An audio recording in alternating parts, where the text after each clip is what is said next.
Everybody, welcome back. This is Mark, and I'm here to talk a little bit about, well, why do I have something to say? Why do you maybe you want to listen to me? Well, let me start back with what we call fifth grade level. So let me just explain what I mean by fifth grade level. When I was a kid, we used to have this publication lying around. My parents had a subscription to a little book type magazine thing called Reader's Digest. Reader's Digest was written according to their company policy at a fifth grade level. So you ask, what is the fifth grade level? And from what I can tell, it means that it's readable, without too much difficulty, simple vocabulary, not a lot of complex vocabulary, not a lot of jargon, and the sentence structure is pretty simple, not real difficult to follow. Not a lot of complexity, so you're not reading like Carl Jung or Freud, or even really Jordan Peterson's type of work. It's for communication's sake. It's not for data transfer so much, it's for communications, because communication is king.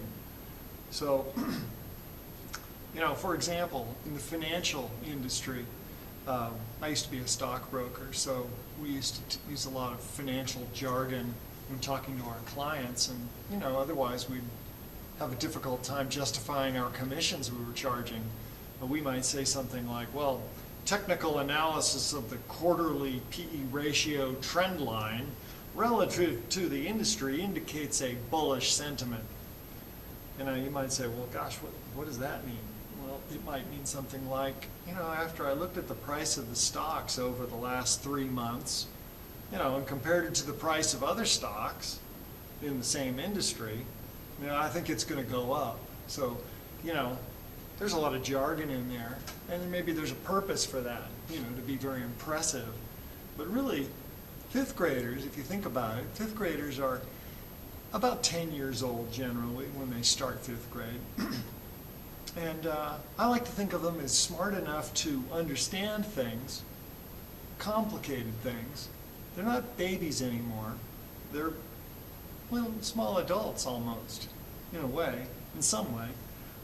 Smart enough to understand, but then they have a kind of a limited attention span. Not a long time here. So it's my opinion that people learn best when given information on the fifth grade level. It's not real difficult to pay attention at the fifth grade level. You're able to communicate more clearly, I think better, to people when you talk to them without a lot of jargon and complexity in your sentences. So that's kind of the way I've developed my way of talking, because I actually was a fifth grade teacher for many years.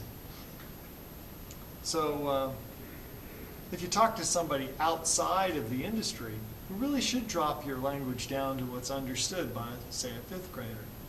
So I remember Miss Hoover, my fifth grade teacher, very clearly I remember her. She was a very good teacher, and very good to look at too, by the way. Anyway, good teaching is memorable, I think. Do you remember the things you were taught? I have a memory, very clear memory, of a lesson that I learned at USC. I was a business major. I have a degree from USC in business administration, and one of my teachers, our business law teacher, Mark Wapnick was his name, and he was teaching some subject or whatever. I don't remember what the subject was, very non-memorable subject. And there was a student in the back of the room, and he was on the USC football team. So this is University of Southern California I'm talking about. This guy was probably 6'7", maybe you could define him as sort of a freak of nature. He's 6'7", probably 350 pounds, enormous man. He was a young guy, probably 21 years old, maybe 20, I don't know. But he was sitting in the back of the classroom, quiet as he always did, and the teacher called out to him, said, "Hey, get your damn feet off the desk." He had his feet up, apparently, on the back desk. And I thought, well, that's kind of odd that he would say that, but the student said, "Who, are you talking to me?" And he said, "Yeah, get your damn feet off the desk." well, I kind of looked around to see who he was talking to, because I was up toward the front of the class. It was not a big classroom. And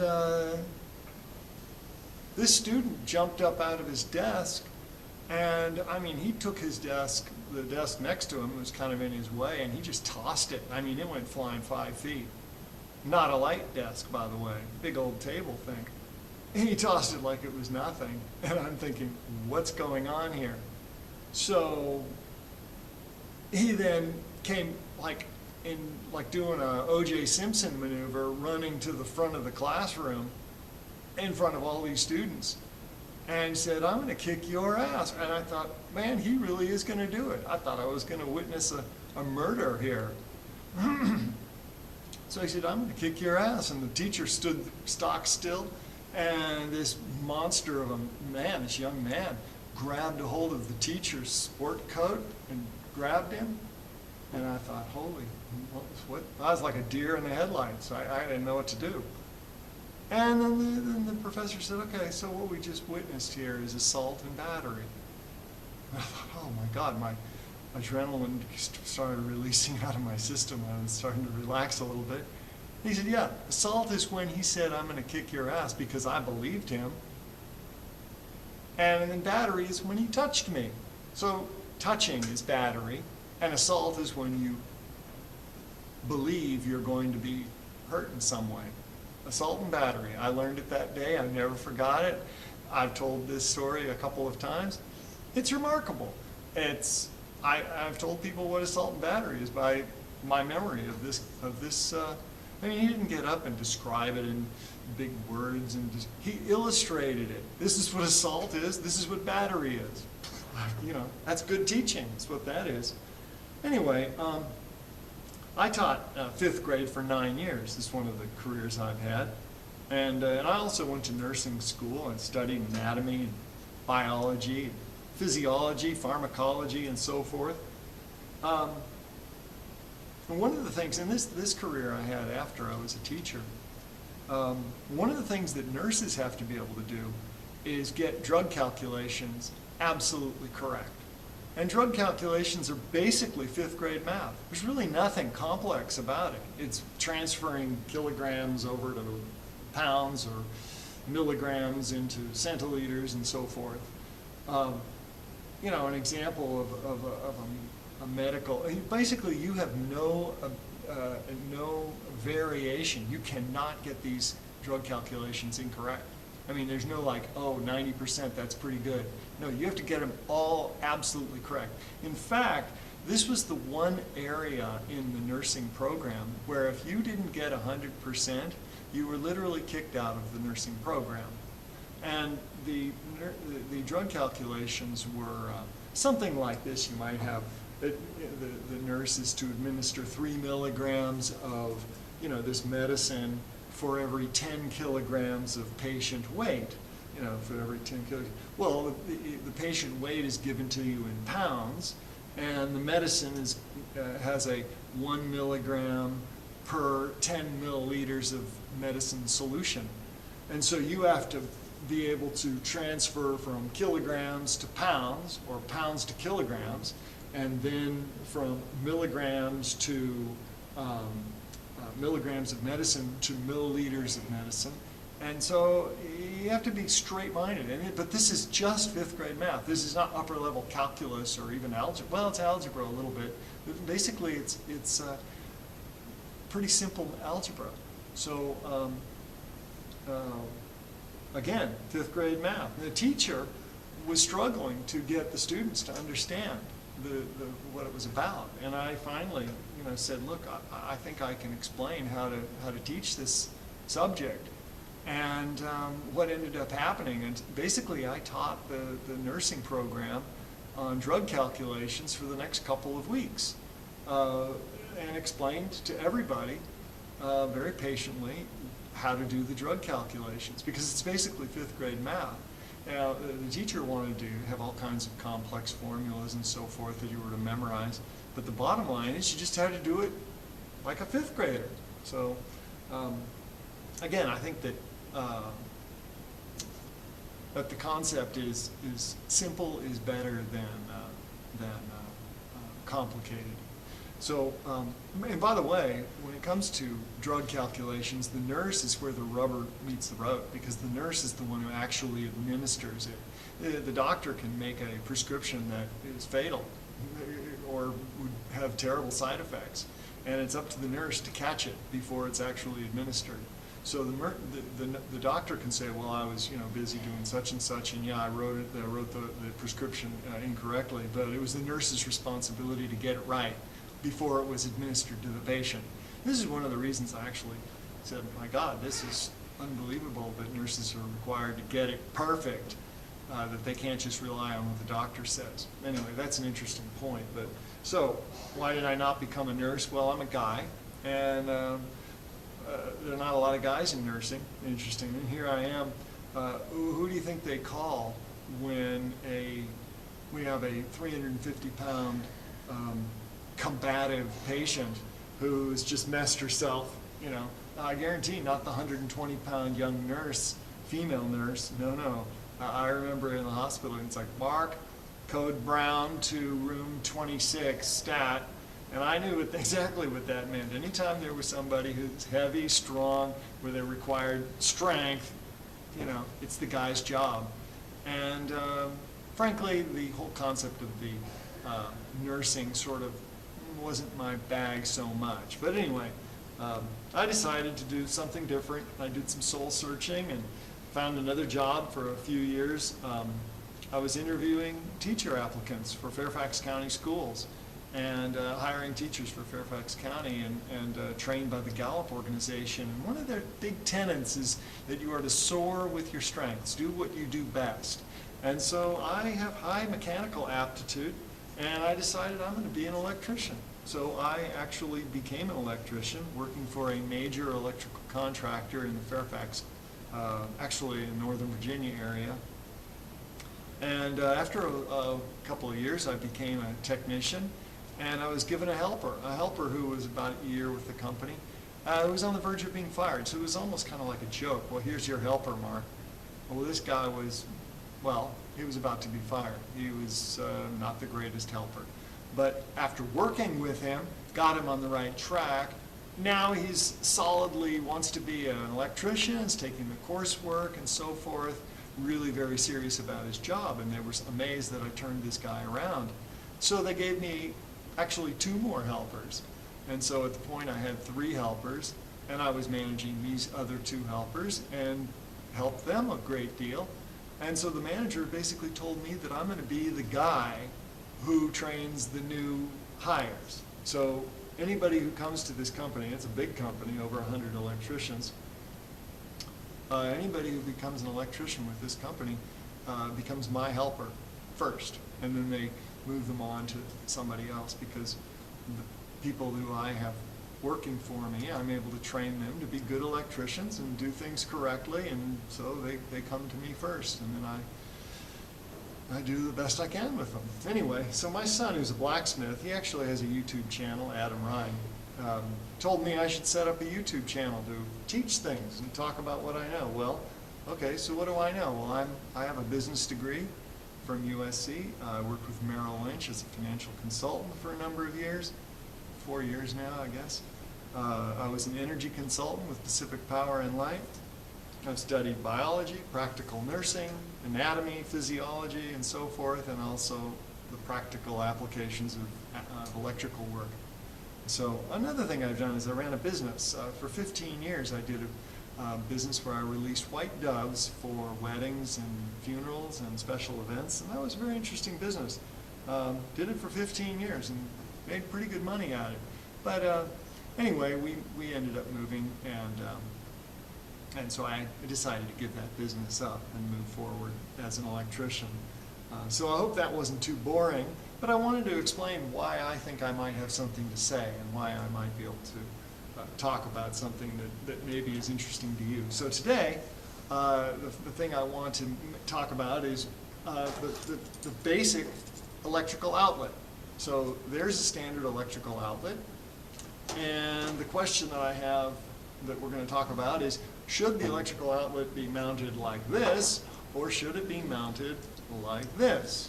So the electrical code indicates that you can do it either way.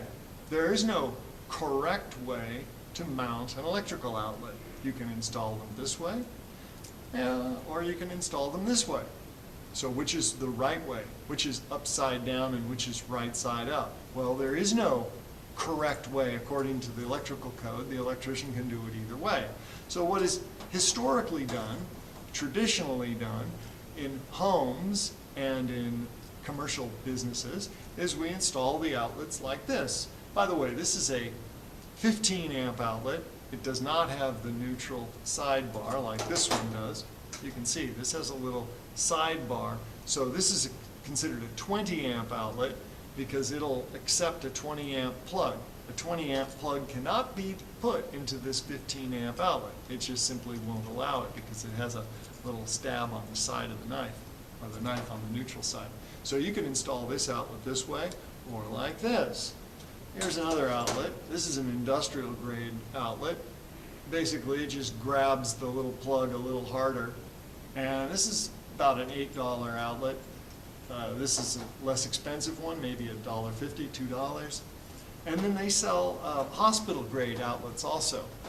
Hospital grade outlets are designated with a green dot on them. So you can't miss them because they have a green dot permanently printed on the outlet, and that indicates that it's acceptable for the medical industry, not just hospitals, but medical clinics and so forth. So those grab the plug even harder, stronger. So I have a plug here. This is just a little light, basic plug, standard 15 amp plug. You can plug it into a 20 amp outlet. You know, you can go this way, or you can have it go this way. Okay, so interesting that, you know, hospitals are very concerned with being safe. Hospitals all mount their outlets with the ground side pin up. Okay, well that's an interesting fact. They mount their outlets like that. So why would you mount an outlet like we would consider upside down? Why would you put it upside down when in every house you ever see, they're mounted like this? Okay, well there is actually an answer to that. These outlets were designed originally to be protective of the smaller blade. You basically have a skinnier blade, a bigger blade, and a ground pin. Okay, so we can see it more clearly on this one. You've got a ground pin, neutral, hot, and ground. Okay, so what we want to do is put the ground up to protect the conductors from accidentally getting, if you didn't plug it in all the way, you had it connected, and then you came along and accidentally dropped something on it, the neutral bar, or I should say the ground bar, will stop the blade. There's no electricity in this ground bar, but there's power down here. So if you have the outlet installed this way, and it's slightly unplugged, and you accidentally dropped a piece of metal down, you will contact both the hot lead and the neutral lead and cause an explosion, a short circuit. So that's the difference. The code permits you to do it either way, and hospitals all have them mounted this way. Maybe you've heard of the copper penny challenge. I saw it on the internet some time ago, where some knucklehead teenager had in his shop class, of course this in the school, it was mounted this way, and he had plugged in his outlet like so, slightly pulled out, and here's a copper penny, and he slipped the copper penny right down, connecting the hot lead and the neutral lead, and of course there's a contact there between hot and neutral, short circuiting, and this piece of metal is going to spark and burn and vaporize and cause a fire as long as that circuit breaker doesn't trip. And in this case, I guess the circuit breaker was an old, poorly built circuit breaker, and it didn't trip, and it melted wires in the classroom, caused smoke and a fire. It was a big, big deal, apparently. So the copper penny challenge is right up there with the Tide challenge as far as stupidity goes. But basically, you don't want things touching both, and the purpose of protecting it with that pin is to keep things from falling on those neutrals. About the only reason I can think of installing it this way instead of this way is so that you can plug in a nightlight, which requires it to go this way in order to be installed. Because of course you wouldn't want to have this nightlight upside down. That would clearly be upside down. So it's up to you to decide whether you're going to have it this way or this way. In my home, as an electrician, I have all my outlets installed this way. Now, how do you install it? How do you install it this way or this way if it's already mounted in the box? Okay, so here's your box. There's a screw here and a screw here, right there and there, and they are screwed in to that, and they have wires. First thing you need to do is turn off the circuit breaker in your house so that you're not working with live wires when you screw this out, unscrew it. Basically, you just screw it out, take it around, and gently turn it around, making sure that none of the hot wire, the ground wire that's there, the bare copper wire, doesn't touch the brass, yellow brass nut, because that's the hot side. See, the hot side is this one, neutral side is that one. So neutral is silver, hot is brass. Okay, so that's all it takes to turn them around and make them safer. I appreciate that you, the important thing to remember here also is to hit the subscribe button. No, it's not the most important thing, but anyway, I'm going to have more videos coming out. I think the next one I'll do, it'll be on the importance of the ground fault circuit interrupter, or the GFI, GFCI. So remember to hit that subscribe button so you'll get a notification when the next one comes out. I hope that this has been interesting to you. I thank you for listening. Bye-bye.